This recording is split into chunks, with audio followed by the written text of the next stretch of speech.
Kaduna Police arrest impostor threatening reprisal attacks on southern residents in the north. 6 dead, others injured in Lagos-Ibadan expressway crash. Nigeria receives 1 million meningitis vaccines to combat outbreak.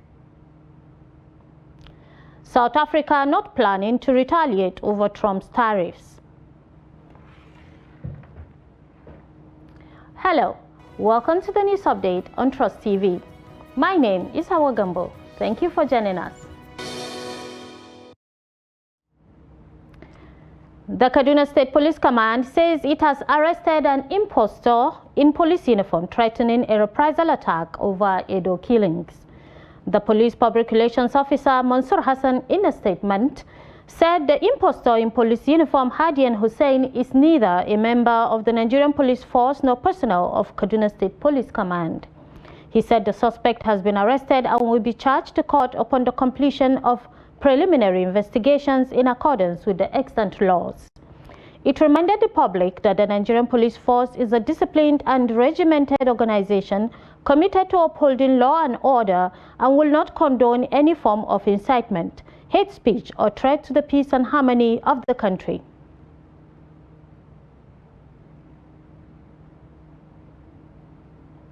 No fewer than 6 people have lost their lives while several others sustained various degrees of injuries in a fatal accident involving an 18-seater commercial bus along the Lagos-Ibadan expressway on Saturday. The crash has caused a major gridlock, leaving commuters stranded for hours as emergency responders work to clear the wreckage and rescue victims. At the time of filing this report, rescue operations were still ongoing, with emergency team battling to save those trapped and manage the aftermath of the tragic accident.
The biting economic situation in the country is forcing motorists to resort to using expired or second-hand tires, which the Federal Road Safety Commission (FRSC) says constitute a critical road offense, with offenders liable to a fine of 3,000 naira.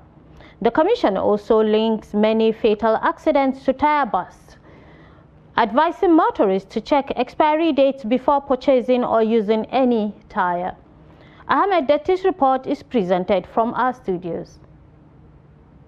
According to the Sector Public Education Officer, Federal Road Safety Corps Kano Command, Abdullahi Labaran, the Commission is consistent with its commitment to creating safer motoring environment, always cautioning motorists against use of expired tires, which he added constitute critical road offense. Labaran said Section 10.4 of the Road Safety Act provides for imposition of a 3,000 naira fine on motorists using expired tires. Our own angle as the road safety is concerned, it's one of the critical offenses or causes of fatal crashes in the country, because these expired tires, or Tokumbo tires as you call them, the rubber has already lost its elasticity because of time. The one bad thing about it, people just look at the just how nice the tire looks, but not without knowing that it has already expired, and there's a tendency at any given time it can blow out. That is why sometimes you see most of these accidents we normally have with the fatal accident along our highways are caused by this tire burst. And when we make research, we conduct our crash investigation. Mostly it is as a result of using expired tires. Dauda May Tire, a dealer in new and second-hand tires, said customers prefer second-hand ones because they are relatively cheaper and they hardly look at expiring dates. Sabanin yanzu yadda rayuwa ya riga dan canja, mutane da dama sun fi daukan tourists din akan sababbi. Due to the current high cost of living, the majority of people prefer to buy old or used tires rather than new ones.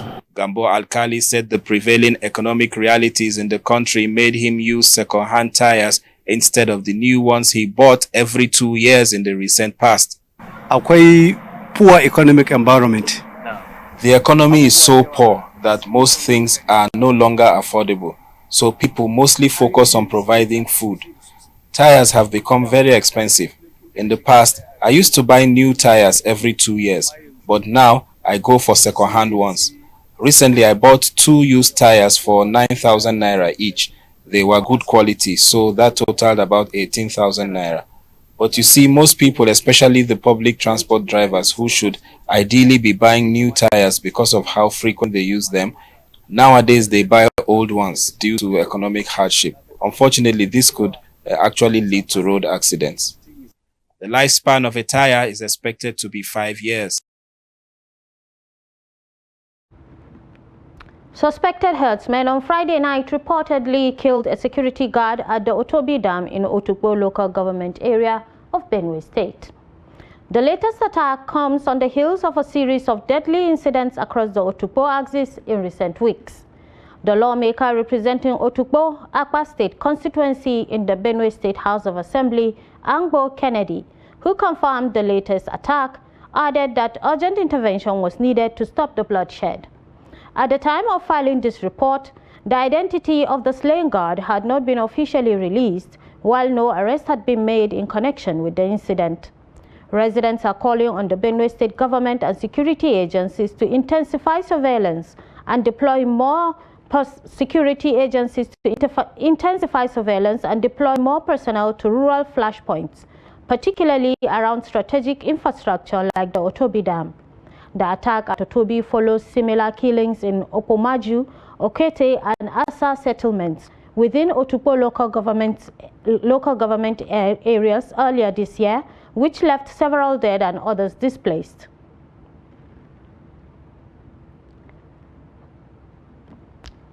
The Labour Party presidential candidate Peter Obi has charged the federal government and security agencies to ensure that killings in the country are stopped and concrete steps taken to prevent future occurrences. Obi said the Nigerian government must ensure that citizens do not live in fear but should be well protected. He condemned the killings in Edo, Benue, Enugu, Borno, Anambra, Ondo, and Plateau states.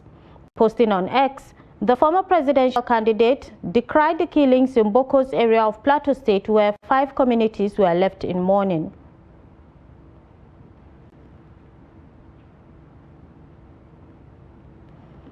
Vandals have damaged a 24-inch gas pipeline located in the southern Ijaw local government area of Bayelsa State. The Ogboni-Biri Obiobo 24-inch gas pipeline is located between Angiama and Angiama Bene communities. The State Commissioner for Information and Orientation, Ebuanwu Koku Obiayi, who confirmed the incident in a statement on Friday, described the damage to the facility as criminal damage and economic sabotage.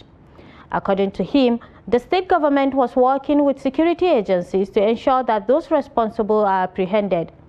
Koku Obiayi urged youths in the state to resist the temptation of engaging in destructive activities and instead work with the administration to ensure sustainable peace and protect public infrastructure.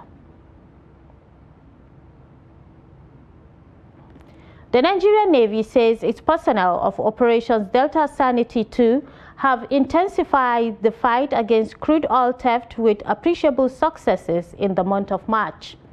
The Director of Information, Commodore A. Adams Aliyu, in a statement posted on the Nigerian Navy's verified Facebook page on Saturday said, on Friday, 7th March 2025, an illegal refinery search laden with about 5,500 liters of stolen crude oil, 2,000 liters of illegally refined automotive gas oil AGO, 1 oven, 1 dug-out pit, 15 polythene sacks of illegally refined AGO, 13 sacks of stolen crude oil and 1 popping machine were discovered and deactivated around Otegele community at Obodo Omodino in Warri, Southwest Local Government Area of Delta State.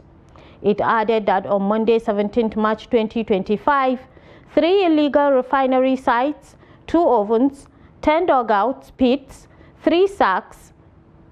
It said the Chief of Naval Staff, Vice Admiral Emmanuel Ikechukwu Ogala, reiterated that the Nigerian Navy will continue to intensify its operations in support of Nigeria's economic activities, particularly the mandate to improve crude oil production as directed by President Bola Ahmed Tinubu. Edo State Governor Monday Okpobolo on Friday in the Irua axis of Eshan local government area of Edo State boasted that the People's Democratic Party PDP and its candidate Ashue Igodalo's appeal will crash at the appellate court. A statement by the Chief Press Secretary to the Governor Fred Itua on Friday said Okpobolo stated this while speaking at Okejesan Town Hall, Irua, venue for the celebration of his election tribunal victory hosted by Edo Central leaders. The governor thanked Edo people for their support and prayers and assured them that his administration will continue with the current pace of developmental strides. He noted that Igodalo and the PDP have declared their intention to challenge the verdict of the Election Petition Tribunal ruling, which gave him and his party victory on Wednesday. Okpobolo said Igodalo and the PDP are both free to appeal the ruling and assured them that they will fail at the appeal court. Now let's move to other stories. The Nigerian government, through the Ministry of Health and Social Welfare, has received over 1 million doses of the prevalent meningococcal conjugate vaccine from the Gavi-funded global stockpile. The shipment, which arrived on Tuesday, April 1st, 2025, aims to combat the meningococcus C and W outbreak in northern Nigeria. The first batch of the vaccines will launch an outbreak response campaign targeting individuals aged 1 to 29, the most affected demography. The campaign will initially begin in Kebbi and Sokoto states, with plans to expand to Yobe as additional doses arrive. Professor Mohammed Alipate, the coordinating Minister of Health and Social Welfare, in his address, informed that the arrival of the meningitis vaccine is a crucial milestone in Nigerians' response to the meningitis outbreak.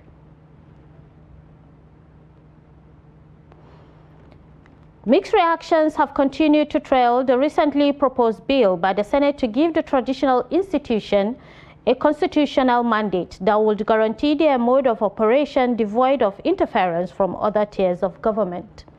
In Bauchi State, residents shared their thoughts on the matter and some of its possible intricacies of the bill if it becomes law. Trust TV's Adamu Imam files in this report. The senator representing Plateau South, Simon Lalon, and one other presented a bill recently to give traditional institutions constitutional backing in managing their affairs, while helping in addressing security challenges facing various communities in the country. Some residents expressed divergent views on what they describe as a welcome development. In different aspects of social, economic, and defensive purposes. For instance,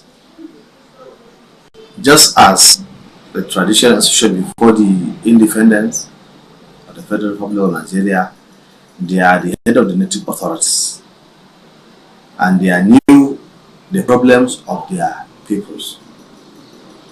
And even before the British occupation of Nigeria, the whole country or the whole emirate was administered by the emirs as their heads.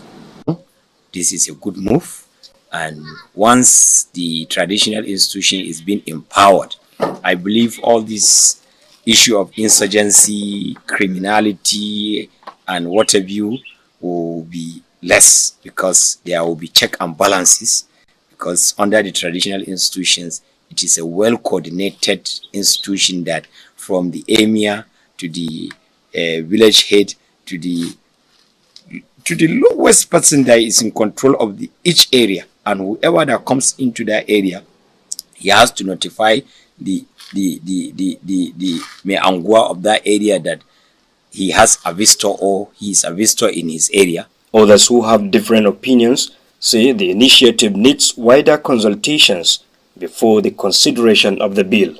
You simply go to maybe a place like Makurdi and say you are having a town hall meeting, and you just talk to people, blah blah, academicians, the elites. They will give you very superficial stories that will not hold water.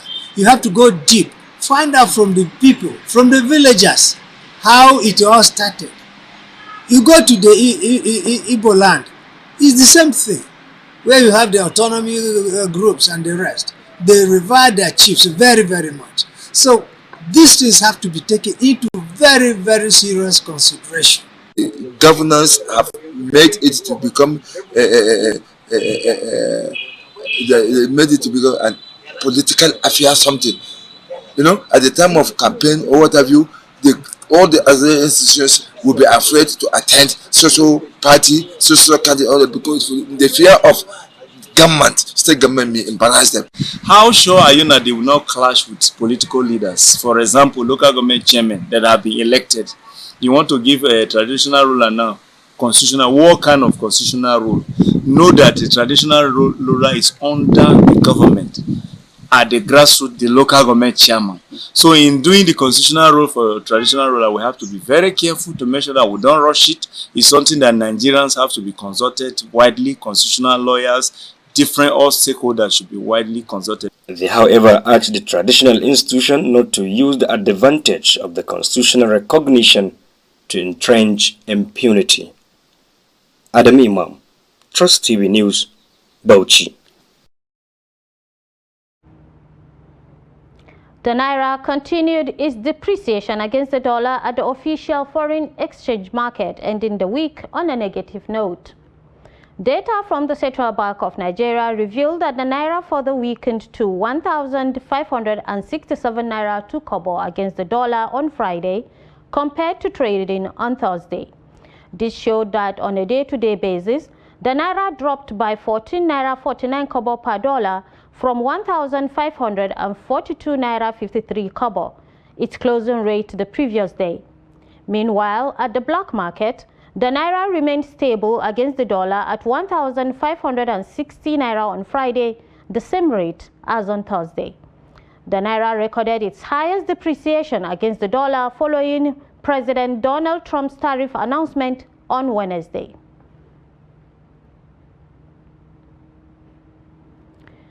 And U.S. President Donald Trump's worldwide tariff salvo could lead to an overall contraction of around 1% in global merchandise trade volumes this year, the World Trade Organization chief warned on Thursday. After Trump on Wednesday unveiled a blitz of harsher than expected levies aimed at countries around the globe, Ngozi Okonjo-Iweala warned the measures would have substantial implications for global trade and economic growth prospects. Trump slapped 10% import duties on all nations and far higher levies on imports from dozens of specific countries, including top trade partners China and the European Union, adding to tariffs already imposed since his return to power in January. This, she said, would represent a drop of nearly 4 percentage points from the World Trade Organization's previous projection. Okonjo-Iweala urged World Trade Organization members to manage these tensions, resulting in the U.S. measures responsibly. Away from Nigeria, South Africa has no immediate plans to retaliate against the United States over tariffs announced by President Donald Trump this week, and will instead seek to negotiate exemptions and quota agreements, senior government officials said on Friday. Trump imposed a 31% tariff on U.S. imports from South Africa on Wednesday, when he announced a 10% baseline tariff on all imports and higher targeted duties on dozens of countries. The United States is South Africa's second largest bilateral trading partner after China. Africa's most industrialized nation has said previously that it wants to agree to a bilateral trade deal with Trump's team. That looks to be a tall order. However, after the U.S. president's repeated attacks on South Africa since his return to the White House in January. Foreign Affairs Minister Ronald Lamola, meanwhile, said Trump's tariffs effectively nullified the benefits African countries had enjoyed under the African Growth and Opportunity Act. In our context, taking an approach that says we will impose reciprocal tariffs, firstly without understanding how the U.S. arrived at 31%, and then begin to respond without engaging with the U.S. would be counterproductive. The sweeping tariffs measures will affect several sectors of our economy, including automotive industry, agriculture, processed food and beverage, chemical, metals, and other segments of manufacturing, with implications for job and growth. Efforts will intensify to diversify export destinations, targeting markets across Africa, as well as in Asia, Europe, Middle East, and the Americas. Moreover, such efforts will also, where deemed appropriate, involve bilateral arrangements where these allow for the pursuance of our national interests.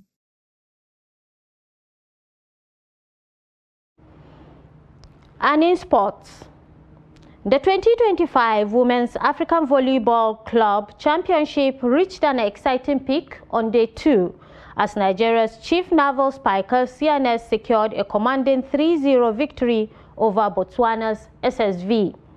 The Nigerian team displayed outstanding skill and teamwork, winning the match with scores of 25-22, 25-21 and 25-08, dominating in every set.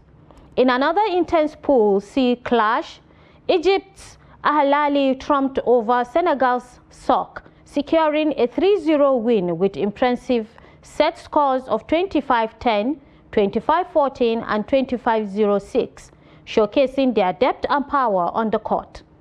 The defending champions Zamalek of Egypt also impressed in Pool B, overpowering Kenya Prisons 3-0. The Egyptian side claimed victory with set scores of 25-23, 25-17 and 25-23, reaffirming their strong position in the tournament. While the CNS team faced a smaller crowd, their stellar performance on the court made Nigeria proud, highlighting their potential as strong contenders in the continent.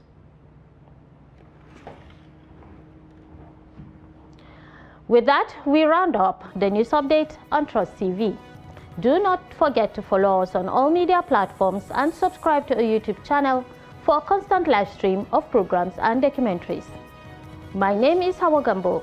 Thank you for joining us and see you next time.